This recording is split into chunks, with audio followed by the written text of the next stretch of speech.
governo liberou dinheiro para mais de 400 leitos de UTI para pacientes com Covid. Você vai ver também. Expectativa de vida caiu pela primeira vez no estado de São Paulo ano passado. Metroviários de São Paulo vão ser vacinados contra a Covid-19. Presidente de Chad, na África, morreu depois de ficar ferido em operação militar. Os Estados Unidos querem que o mundo todo reduza a dependência do carvão. Você vai ver a partir de agora no Jornal Toda Hora, edição da tarde. Olá, boa tarde. A Anvisa aprovou agora há pouco o uso emergencial de um coquetel de remédios contra a Covid. Trata-se do coquetel de anticorpos monoclonais das empresas Regeneron e Roche. A liberação é só para uso hospitalar em pacientes com mais de 12 anos e mais de 40 quilos, com alto risco de desenvolver a forma grave da doença. Além desse coquetel chamado Regnicov-2, o Remdesivir já tinha sido aprovado em março. Belo Horizonte já tem data para a reabertura do comércio. Vai ser depois do feriado. A partir de quinta-feira, os comerciantes da cidade poderão voltar a funcionar. Academias, bares, restaurantes, praças, parques e shoppings podem retomar as atividades. A decisão foi tomada depois de 3 dias de reuniões a portas fechadas entre o prefeito Alexandre Calil e o Comitê de Enfrentamento à Covid-19. A definição foi baseada na queda dos índices da ocupação de leitos de UTI e também de enfermaria. E nós esperamos que isso continue dessa forma, que os números continuem caindo. Ah, vocês chegaram em todos os números no verde? Não chegamos. Mas os estudos matemáticos demonstram que estamos caindo e os números caem. Missas e cultos presenciais também estão permitidos, desde que sigam os protocolos de saúde. Segundo a Prefeitura de Belo Horizonte, a taxa média de transmissão do coronavírus está em 0,90. O que essa reabertura vai custar para essa cidade? Nós ainda não sabemos, mas pelo que tudo indica, pelos jovens que estão sendo atingidos, por agora a ameaça de perda de filhos, de primos, de amigos, jovens, de 29, de 28, de 27, de 23. Nós não vamos brincar com essa pandemia. Ainda de acordo com Calil, Belo Horizonte é a cidade com a menor taxa de mortalidade entre os municípios de grande porte do país. Clubes, museus, cinemas e teatros serão reabertos em outras etapas. As escolas do ensino infantil para alunos entre 0 e 5 anos de idade voltam a funcionar a partir do dia 26 de abril. A capital era a única da região sudeste do país sem aulas presenciais desde o início da pandemia. Uma boa notícia para os funcionários do metrô de São Paulo e da CPTM, que opera os trens da região metropolitana. Eles vão ser vacinados contra a Covid-19 a partir do dia 11 de maio. Mais de 9 mil trabalhadores devem ser imunizados. Todos os operadores de trem de São Paulo vão ser vacinados independentemente da idade. Já no caso dos trabalhadores da manutenção e dos setores de segurança, limpeza, funcionários das bilheterias, incluindo os terceirizados, vão ser vacinados apenas aqueles com mais de 47 anos. Segundo a Secretaria dos Transportes Metropolitanos, cerca de 9.500 trabalhadores devem ser imunizados contra a Covid-19 a partir do dia 11 de maio. Essas categorias têm contato com 4 milhões de passageiros por dia. Os representantes dos metroviários se reuniram em assembleia virtual e suspenderam a greve marcada para esta terça-feira. A categoria reivindicava a vacinação imediata para todos os trabalhadores do transporte público. Ainda não foram definidas as datas de vacinação dos motoristas e cobradores de ônibus, que estão sob responsabilidade dos municípios. O governo federal autorizou a criação de mais de 400 novos leitos de UTI em 11 estados. A portaria foi publicada hoje no Diário Oficial da União.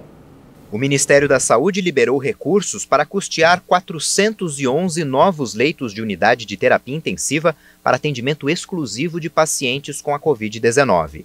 A medida vai beneficiar 11 estados do país. São Paulo é a região com o maior número de vagas autorizadas. São 106 leitos. Também vão ter ajuda os estados do Amazonas, Bahia, Ceará, Espírito Santo, Minas Gerais, Mato Grosso do Sul, Pernambuco, Paraná, Rio de Janeiro, Rio Grande do Norte, Rio Grande do Sul e Santa Catarina. O Ministério da Saúde deve repassar mensalmente as verbas em caráter temporário. Somente em abril, para esses 411 leitos, a União deve desembolsar R$ 19.728.000. De acordo com a portaria, os recursos destinados a estados e municípios devem sair do Programa de Atenção à Saúde da População para procedimentos com média e alta complexidade do Ministério da Saúde. A pandemia fez a expectativa de vida da população de São Paulo cair pela primeira vez desde 1940. Segundo dados da Fundação SEAD, Sistema Estadual de Análise de Dados, em 2020 a estimativa ficou em 75 anos. Em 2020, a esperança de vida ao nascer no estado foi de 75 anos e 4 meses, um ano a menos que em 2019, quando ficou em 76 anos e 4 meses. Para a SEAD, o rápido aumento dos níveis de mortalidade com a expansão da pandemia da Covid-19 em todo o território paulista afetou diretamente os padrões demográficos de longevidade conquistados. O patamar atual de vida média foi o mesmo observado há 7 anos, entre 2012 e 2013. A estimativa é calculada a partir da quantidade de óbitos de uma região, de quantos anos em média uma pessoa nascida hoje deve viver, caso as estatísticas de mortalidade não se alterem no decorrer da sua vida. Como em 2020 a mortalidade no estado de São Paulo aumentou 12% por causa da pandemia, isso teve um impacto direto no cálculo da esperança de vida ao nascer. Segundo a Fundação SEAD, a perspectiva de vida desde 1940 sempre aumentou, mesmo em anos com registro de alta na violência ou com o aparecimento da AIDS. Outro efeito da pandemia foi fazer a diferença na esperança de vida entre homens e mulheres voltar a aumentar. As mulheres chegaram a ter uma esperança de 9 anos a mais que os homens, já que o impacto das mortes violentas é maior entre homens jovens. Agora, a esperança de vida ao nascer das mulheres é 6 anos e 7 meses mais alta que a dos homens. A Caixa Econômica Federal paga hoje a primeira parcela do auxílio emergencial para trabalhadores nascidos em julho e para os beneficiários do Bolsa Família com o NIS terminado em 3. Lembrando que os pagamentos da primeira parcela do benefício para todos os públicos seguem até o final desse mês, até o final de abril. O Brasil se aproxima de 375 mil mortes por Covid-19. A média móvel de óbitos pela doença está estável. O Brasil confirmou em 24 horas mais 1.347 mortes pela Covid-19. O país tem no total 374.682 vítimas confirmadas. Também foram registrados 30.624 casos de Covid-19 em um dia. No total, são 13.973.000 diagnósticos. Pela média de novas mortes, podemos verificar que o patamar do dia é o menor desde 8 de abril e está em 2.866 óbitos. Já a curva de novos casos em 7 dias voltou a cair e hoje está em 65.127 infectados. Agora, analisando a evolução da doença por estados, podemos verificar que o aumento nos óbitos pelo coronavírus aparece em 7 deles: Acre, Amapá, Espírito Santo, Minas Gerais, Pará, Rio de Janeiro e Roraima. Dessa vez, 14 estados registraram estabilidade: Alagoas, Amazonas, Bahia, Goiás, Maranhão, Mato Grosso do Sul, Paraná, Pernambuco, Piauí, Rio Grande do Norte, Rondônia, São Paulo, Sergipe e Tocantins.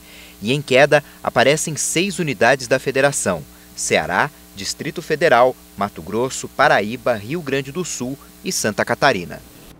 O Tribunal de Contas do Estado investiga se CPFs de pessoas que já morreram foram usados para furar fila de vacinação em Mato Grosso. Ao cruzar a base de dados com a do Sistema Nacional de Óbitos de Mato Grosso, o TCE identificou na lista de vacinados do estado os CPFs de 27 pessoas que já estariam mortas. Cerca de 100 nomes aparecem com algum tipo de irregularidade. Agora, o Tribunal de Contas do Estado investiga se essas pessoas furaram a fila da vacinação ou se são simplesmente nomes idênticos. Se for constatado um delito, o TCE vai acionar a Justiça, o Ministério Público e todas as ferramentas para responsabilizar essas pessoas que teriam desrespeitado a fila. No mês passado, a Controladoria Geral da União fez o mesmo cruzamento de informações para saber se as vacinas estão sendo aplicadas nas pessoas certas. Foram encontradas inconsistências em cerca de 50 mil nomes. A CGU está investigando e afirma que, apesar de o percentual de inconsistências ser pequeno, o desrespeito à ordem de vacinação dos grupos prioritários, além de grave desvio ético, pode ocasionar a responsabilização administrativa ou judicial dos envolvidos. O balanço da vacinação contra a Covid no Brasil mostra que já foram aplicadas mais de 36 milhões e 910 mil doses de vacinas contra a Covid, quase 37 milhões.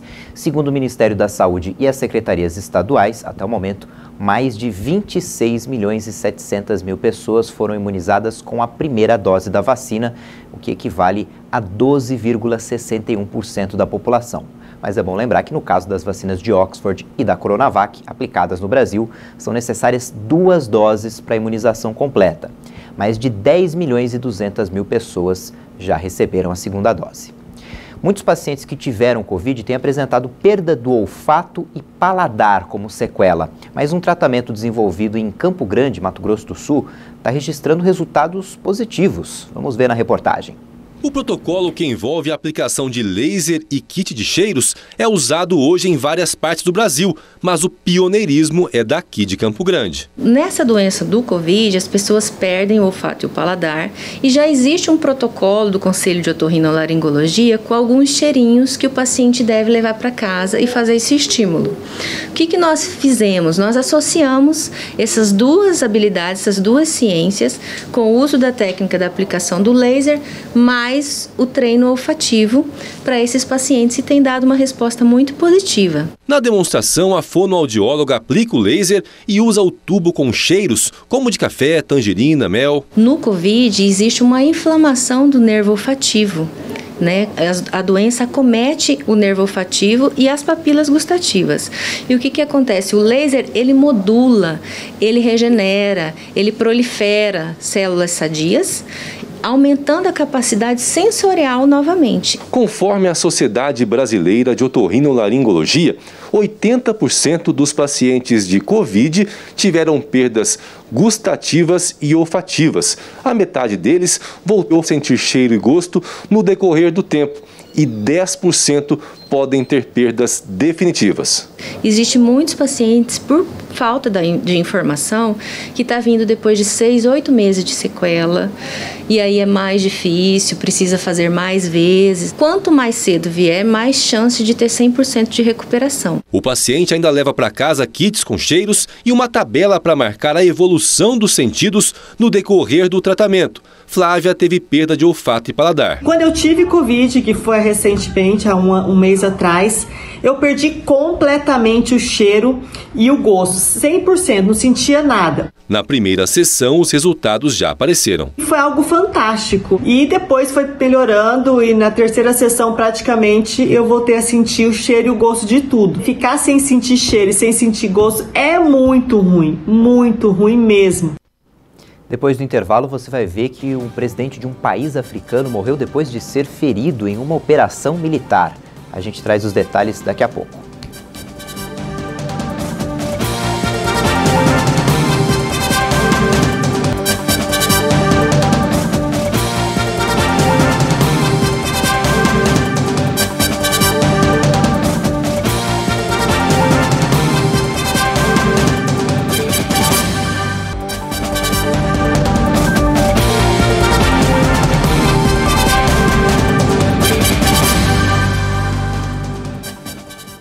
Ficou para o dia 27 a instalação da CPI da Covid no Senado. Na primeira reunião devem ser escolhidos o presidente e o vice-presidente do colegiado.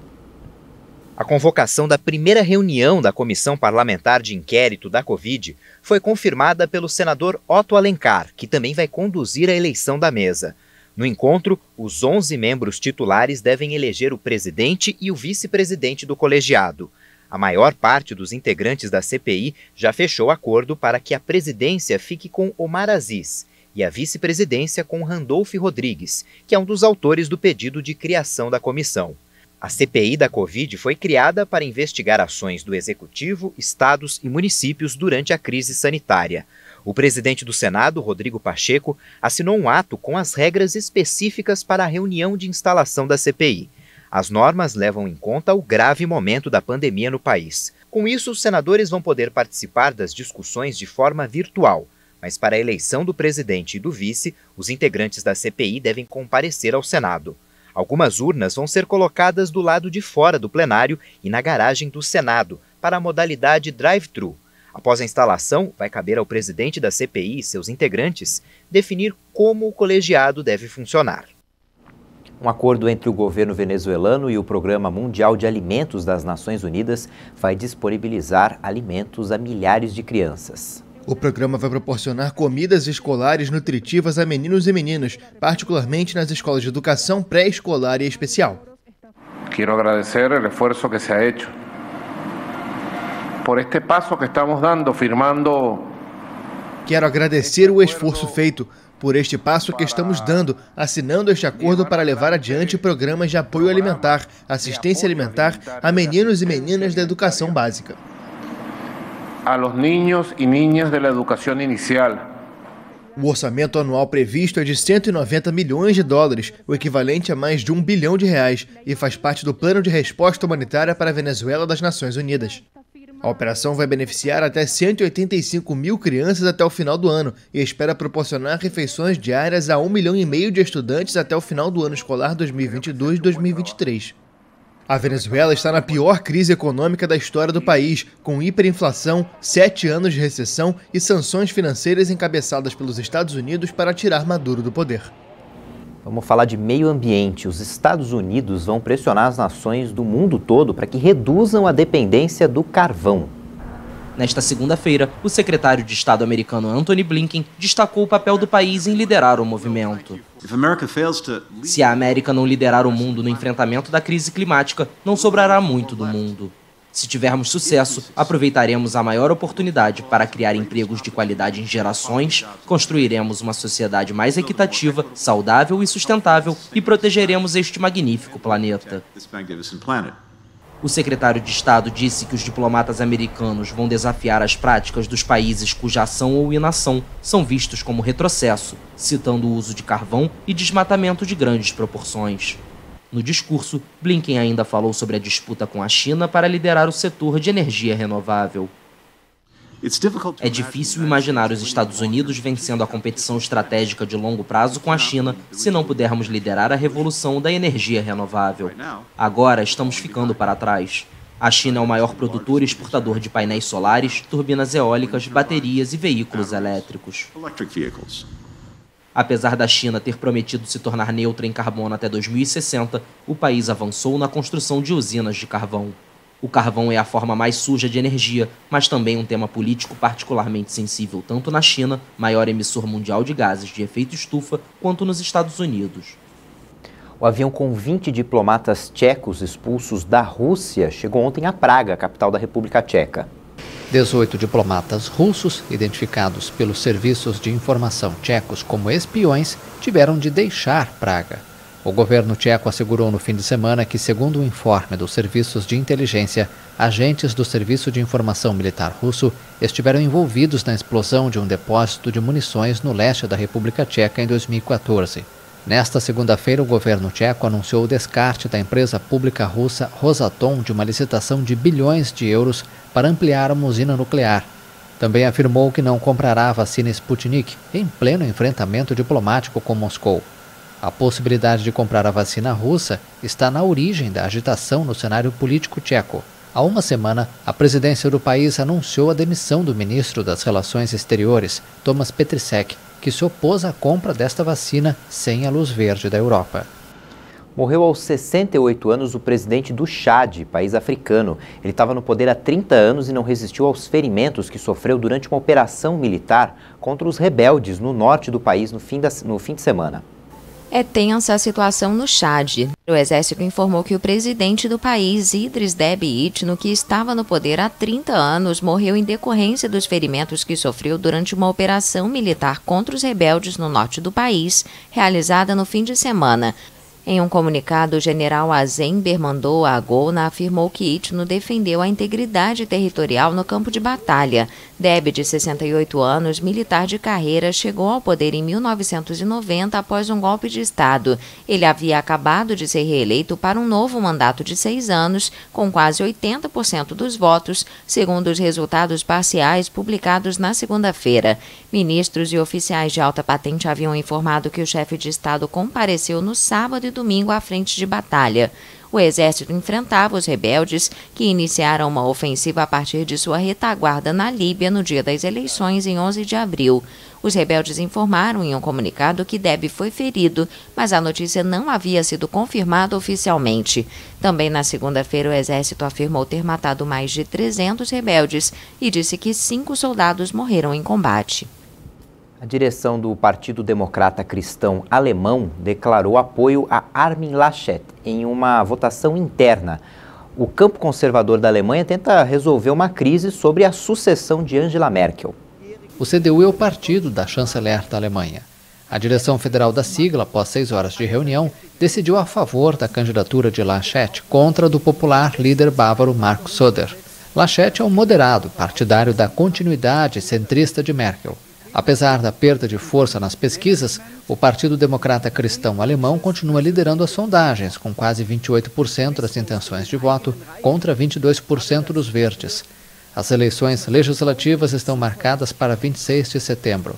Quem vencer será o sucessor de Merkel, que está no poder desde 2005. De volta a falar da pandemia no mundo todo, segundo a Universidade Americana Johns Hopkins, mais de 142 milhões e 142 mil diagnósticos de Covid-19 já foram confirmados desde o início da pandemia. 3 milhões e 31 mil pessoas morreram. A Articulação dos Povos Indígenas do Brasil fez uma projeção visual no Congresso para homenagear os mais de 1.000 indígenas mortos pela Covid-19. Uma homenagem para aqueles que se foram por causa da Covid-19. A Articulação dos Povos Indígenas do Brasil, conhecida como APIB, realizou uma projeção visual no Congresso Nacional para os mais de 1.000 indígenas que morreram desde o início da pandemia. Ao total, 163 povos foram afetados, com 1.041 óbitos e 52.717 infectados com o novo coronavírus. A organização chegou a apelar ao Supremo Tribunal Federal para que o governo de Jair Bolsonaro tomasse medidas para prevenir a propagação do vírus nas aldeias. A apelação também pedia para retirar os garimpeiros que são acusados de invadir as terras e infectar os indígenas com Covid. A APIB também está em confronto direto com o governo Bolsonaro, que promove projetos de lei que permitem a mineração e a exploração de recursos naturais em territórios indígenas. O diretor da Agência Espacial Russa afirmou que o primeiro módulo para a nova estação espacial do país já está em construção. No aplicativo de mensagens Telegram, o diretor da Agência Espacial Russa Roscosmos declarou que o primeiro módulo básico para a nova estação orbital já está em construção. O anúncio foi feito depois de declarações contraditórias de autoridades russas sobre os planos para o setor espacial. O vice-primeiro-ministro Yuri Borisov sugeriu no domingo que Moscou abandonaria a Estação Espacial Internacional em 2025 para se concentrar na construção da própria estação. A Roscosmos afirmou que a decisão será tomada depois de 2024 com base no estado técnico da estação. Olha só quem apareceu bem na frente de uma câmera de monitoramento na rodovia Anhanguera, em Campinas, no interior de São Paulo. 2 tucanos foram flagrados em frente ao equipamento e ainda tentavam dar bicadas na câmera. Eles ficaram ali por cerca de 2 minutos. De acordo com a Autoban, é a concessionária que administra a rodovia, esse é o 5º registro de aves pousando em frente às câmeras só no mês de abril. Esta edição fica por aqui, você confere outras informações daqui a pouco com a Juliana Dariva e no YouTube você pode rever nossas reportagens. Tchau, boa tarde.